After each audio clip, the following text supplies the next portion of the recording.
So my dad started installing this wide body kit on his 1989 Ford Mustang Saline California edition, actually, because he wanted more rubber on the ground. So this is an MPH kit. There wasn't very many of them made. So he started installing it and then stopped about 25 years ago, parked the car in this shed out here in the back of his property, in this old shed.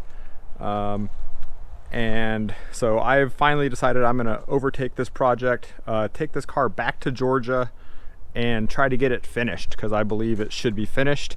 It's going to have some good horsepower. He had a Pro Charge 351 in this thing, making good power, and that's what I intend to put back in it again. So I think it's going to be a fun project. It's going to be a lot of work, a lot of fiberglass on this car. Most of the body work is done, but I'll have to tear it all down and see what's left after it's been sitting for 25 years. Luckily it was sealed with a good primer, so hopefully it hasn't decayed too bad. You can see where I was looking in the window here trying to see what's going on inside there.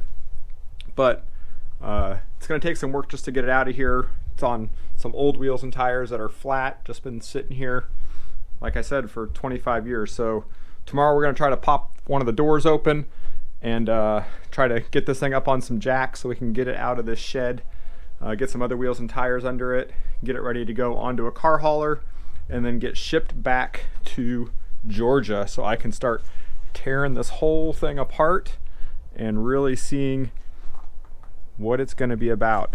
Hope you guys will join us along the way as we start this incredible barn find wide body Foxbody build. It's going to be great. Hope you guys enjoy it.